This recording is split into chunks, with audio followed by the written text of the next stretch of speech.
வணக்கம் அன்பு நண்பர்களுக்கு. இந்த பதிவில் என்ன பார்க்கலாம் அப்படின்னு பார்த்தீங்கன்னா, கடகம் ராசியின் அடுத்த 15 நாட்கள் உங்களுக்கு எவ்வாறு அமைய போகுது, அது மட்டுமல்ல சிறப்பான நாட்களாக இருக்கா, உங்களது கிரக மாற்றங்கள் எவ்வாறு இருக்க போகுது அப்படிங்கிறதையும் தொடர்ந்து இந்த பதிவில் பார்க்கலாம். கிரக மாற்றத்தை பொறுத்த வரைக்கும் உங்களுக்கு சிறப்பான நாட்களாக அமைய பெற்றிருக்குங்க. மேலும் சிறந்த நாட்களாகவும் உங்களுக்கு அமையும். சுப நிகழ்ச்சிகளை நீங்கள் எடுத்துக்கிட்டிங்கன்னா இந்த மாதம் சிறப்பாக செய்யலாங்க. அதற்குண்டான இனிமையான நாட்களும் உங்களுக்கு இருக்குது.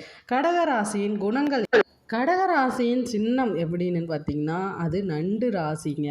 நண்டை பொறுத்த வரைக்கும் எப்படி இருக்கும் அப்படின்னு பார்த்தீங்கன்னா, நீர்வாழ் உயிரினங்கள் எப்படி இருக்குது, தங்கள் எல்லைகளை ஆரோக்கியமாக பாதுகாத்து வைத்து கொள்ளுதோ அதே மாதிரி தாங்க நீங்களும் உங்கள் குடும்பத்தை ஆரோக்கியமாக பாதுகாக்க எவ்வளவு பாடுபட வேண்டுமோ அவ்வளவு பாடுபடுவீங்க. நீங்கள் உங்கள் குடும்பத்தை பாதுகாக்க எல்லைகளை மீறி கூட முயற்சிகள் செய்வீங்க. அடுத்து பார்த்தீங்கன்னா, யாராவது எதிரிகள் நெருங்கி வந்தால் நண்டு எப்படி அவங்கள தாக்குவதோ அது போல தாங்க மற்றவர்கள் கோபப்பட்டால் நீங்கள் சட்டுன்னு கோபப்படக்கூடிய நபர்களாக காணப்படுவீங்க அப்படின்னு சொல்லலாம். இவை நீர் ராசிகள் என்பதனால் மிகவும் உணர்ச்சி வசப்படுவீங்க. ஏன்னா நீர் ராசி போல் தடதடன்னு ஓடக்கூடியவர்கள் நீங்கள். யாராவது சின்ன விஷயம் சொன்னால் கூட அதை பெருசாக எடுத்துக்கிட்டு உங்கள் மனதை நீங்கள் ஆழப்படுத்தி கொள்வீங்க. கற்பனை சிந்தனைகள் உங்களுக்கு பொதுவாகவே அதிகமாக காணப்படுங்க. ஏதாவது ஒரு செயல்களை செய்தாலும் பல மடங்கு அதை கற்பனை செய்து இவ்வாறு செய்யலாமா அப்படின்னு யோசிக்கக்கூடிய குணம் வாய்ந்தவர்களும் நீங்கள் தான் அப்படின்னு சொல்லலாம்.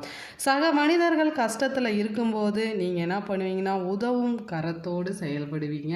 அந்த கஷ்டத்தை பார்த்து தயங்கி நிற்க மாட்டீங்க. ஓடோடி போய் உதவி செய்யக்கூடிய குணங்கள் உங்களுக்கு அதிகமாக இருக்குது அப்படின்னு சொல்லலாம்.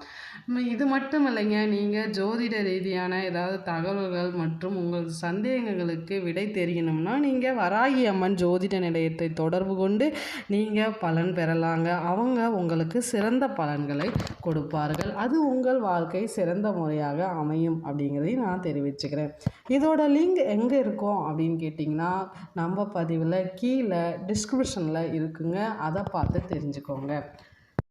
கடகராசியின் அடிப்படையான குணங்கள் என்னென்ன அவர்கள் எப்படின்னு கேட்டிங்கன்னா, அவர்கள் விருப்பப்படி தாங்க சில விஷயங்களை நடக்கணும் அப்படின்னு யோசிச்சுப்பாங்க. கோபம் வந்துட்டால் மிக அதிகமாக காணப்படும் அப்படின்னு சொல்லலாங்க. நண்டுகளைப் போலவே கடகராசிக்காரர்கள் சுயநலமானவர்கள் அப்படிங்கிறதும் குறிப்பிடத்தக்கதுங்க. தங்கள் பொருட்களின் அதிக சொந்தம் கொண்டாடக்கூடியவர்களாகவும் இவர்கள் காணப்படுவார்கள். மற்றவர்களிடம் பொருளை கொடுக்க தயக்கப்படக்கூடியவர்களாகவும் இவங்க காணப்படுவாங்க அப்படின்னு சொல்லலாம். உங்கள் ராசியில் சிறந்த மாற்றங்களை கொண்டு வரப்போகுது இனி வரும் 15 நாட்கள் அப்படின்னு பார்க்கலாம். வாங்க மேலும் பதிவுக்குள்ளே போகலாம்.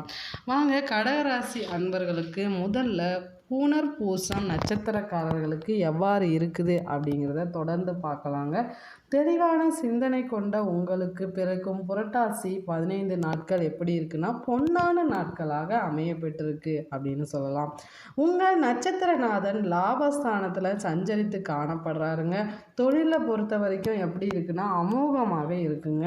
வியாபாரத்தை பொறுத்த வரைக்கும் சிறப்பு அப்படின்னு சொல்லலாம்.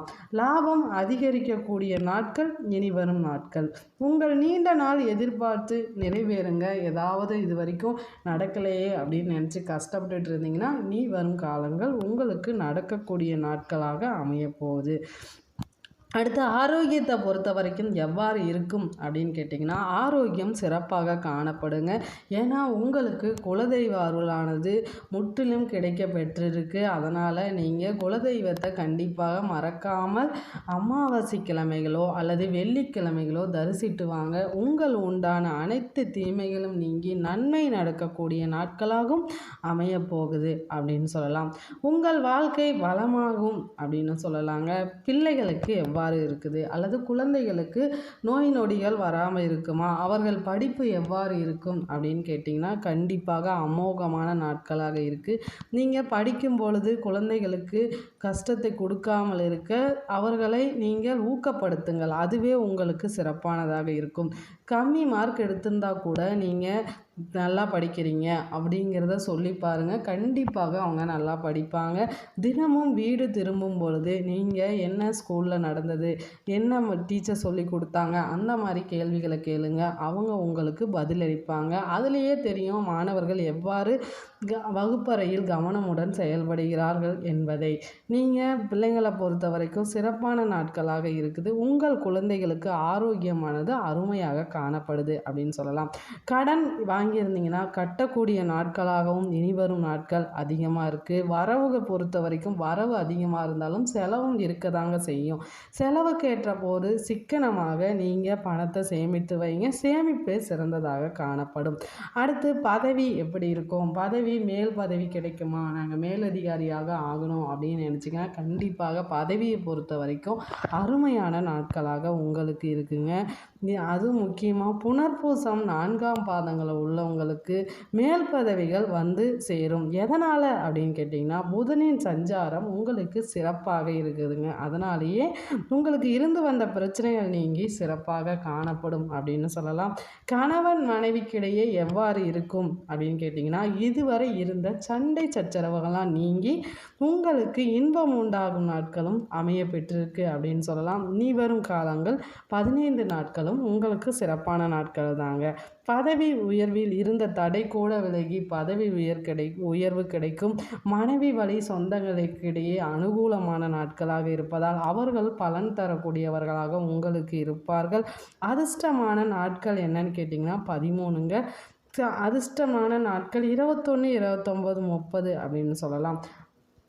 பரிகாரம் நீங்கள் புனர்பூசத்தில் பிறந்திருந்தீங்கன்னா இந்த பரிகாரம் செஞ்சால் உங்களுக்கு சிறப்பானதாக இருக்குமா அப்படின்னு கேட்டிங்கன்னா திருவல்லீஸ்வரை வழிபட வாழ்வில் வளம் கூடும். அன்பர்களுக்கு எவ்வாறு இருக்க போகுது அப்படின்னு கேட்டிங்கன்னா நினைத்த வேலையை முடிப்பதில் உறுதி கொண்ட உங்களுக்கு பிறக்கும் 15 நாட்கள் சிறப்பான நாட்கள் அப்படின்னு சொல்லலாம். யோகம் தரக்கூடிய நாட்களாகவும் அமைய போகுதுங்க. அது மட்டுமல்லாமல் தடைப்பட்ட வேலைகள் கண்டிப்பாக நிறைவடையும் நாட்களும் இனிவரும் நாட்கள் அப்படின்னு சொல்லலாம். புதிதாக வேலை தேடுபவர்களுக்கும் சிறப்பாக இருக்குது அப்படின்னு சொல்லலாம். ஆயில நட்சத்திரக்காரர்களை பொறுத்த வரைக்கும் பிறருக்கு வழிகாட்டியாக வாழ்ந்து வரும் உங்களுக்கு அடுத்த 15 நாட்கள் சிறப்பான நாட்கள் மற்றும் நன்மை தரும் நாட்களாகவும் அமைய போகுது அப்படின்னு சொல்லலாம். நட்சத்திரநாதனை பொறுத்த வரைக்கும் புதன் உங்களுக்கு ஜாதகமாக சஞ்சரிப்பதால் எதிர்பார்த்த முன்னேற்றங்கள் கண்டிப்பாக நீங்கள் அடைய போகிறீங்க. கேட்ட பணம் கைக்கு வந்து சேருங்க. புதிய சொத்து வாங்கும் முயற்சியும் கண்டிப்பாக நிறைவேறும் அப்படின்னு சொல்லலாம். ஒரு சிலர் வீடு கட்டும் வேலையில் நீங்கள் இறங்கினா கண்டிப்பாக இறங்குங்க. அது உங்களுக்கு சிறப்பானதாக இருக்குது. பணியாளர்களை பொறுத்த வரைக்கும் உங்களுக்கு ஒத்துழைப்பாக யார் இருக்காங்க அப்படின்னு பார்த்தா குரு சூரியன் இருக்கிறாங்க. கேது உங்கள் கனவுகள் எல்லாம் நிறைவேறக்கூடிய நாட்களாக இருக்க போகுது. கேதுவால் உங்களுக்கு நன்மை உண்டாகும் நாட்கள் தாங்க. நீங்கள் பணம் நெருக்கடியிலிருந்து மீண்டு சிறந்த நாட்களாக உங்களுக்கு அமைய போகுது. உத்தியோகத்தில் பொறுத்த வரைக்கும் உங்களுக்கு சிறப்பான நாட்களாக இருக்குது. குரு பார்வை உங்களது 5ஆம் வீட்டில் இருப்பதனால் இனி வரும் நாட்கள் யோகம்தான் அப்படின்னு சொல்லலாம். அடுத்து பெண்களை பொறுத்த வரைக்கும் ஆயில்யம் நட்சத்திரத்தில் பிறந்தவங்களுக்கு எப்படி இருக்குதுன்னா கோரிக்கைகள் வெற்றியாகும் அப்படின்னு சொல்லலாம். எதிர்பாராத இடமாற்றம் பதவி உயர்வு கண்டிப்பாக உங்களுக்கு கிடைக்கும். அரசு வலையில் தடைபட்டு இருந்த வேலைகள் நிறைவேறக்கூடும் அப்படின்னு சொல்லலாம். குழந்தை பாக்கியம் வேண்டி இருக்கிறீங்களா? கண்டிப்பாக இந்த மாதம் பெருமானை தரிசிங்க. முதல்ல விநாயகரை தரிசித்து விட்டு அதன் பிறகு தரிசித்து பாருங்கள், சிறந்ததாக அமையும் அப்படின்னு சொல்லலாம். என்னென்ன பரிகாரம் செய்தால் எங்களுக்கு குழந்தை வேறு கல்யாண பாக்கியம் கிடைக்கும் அப்படின்னு கேட்டிங்கன்னா அச்சிறுபாக்கம் ஆட்சிபுரீஸ்வரை நீங்கள் வழிபட்டு வந்தீங்கன்னா சிறந்ததாக இருக்குங்க. சிவனை வழிபட வழக்குகள் கண்டிப்பாக சாதகமாக அமையும் அப்படின்னு சொல்லலாம். அது மட்டும் இல்லைங்க, செல்வம் சேர வேண்டுமா? குபேர கடவுளை கண்டிப்பாக செவ்வாய்க்கிழமை தோறும் 108 நாணயங்கள் வைத்து நீங்கள் வழிபட்டு பாருங்கள். உங்கள் வாழ்க்கை சிறப்பானதாக அமையக்கூடும் அப்படின்னு சொல்லலாம். கடக ராசியை பொறுத்த வரைக்கும் உங்களுக்கு ராசிநாதன் செவ்வாயில் இருப்பதனால சிறந்த நாட்களாக உங்களுக்கு அமைய போகுதுங்க. அது தொழில், வியாபாரம், குழந்தை இவர்களுக்கு சிறப்பான நாட்களாக அமையுங்க. அடுத்த 15 நாட்கள் உங்களுக்கு உங்களுக்கு சிறப்பான நாட்கள் தான் சொல்லலாம். காலையில் எழுந்தவுடன் நீங்கள் உங்கள் உள்ளங்கையை பார்த்துவிட்டு அதன் பிறகு மற்ற வேலைகளை செஞ்சு பாருங்கள். கடகராசி அன்பர்களுக்கு சிறந்தது அப்படின்னு சொல்லலாம். உங்களுடைய அதிர்ஷ்ட எண்கள் என்னென்ன அப்படின்னு கேட்டிங்கன்னா 7, 4, 3, 2ங்க. இந்த எண்களில் நீங்கள் ஏதாவது விளைபொருட்கள் வாங்கினீங்கனாலும் அது உங்களுக்கு கடைசி வரைக்கும் சொந்தமாக அமையுங்க. கடன் இல்லாமல் சிறந்த வாழ்க்கையை வாழ முடியும் அப்படின்னு சொல்லலாம். மேலும் இந்த தகவல் உங்களுக்கு பிடிச்சிருந்துச்சுன்னா கண்டிப்பாக லைக் பண்ணுங்கள், ஷேர் பண்ணுங்கள், முக்கியமாக கமெண்ட் பண்ணுங்கள். நன்றி, வணக்கம். நம்ம சேனலை மறக்காமல் சப்ஸ்கிரைப் பண்ணுங்கள்.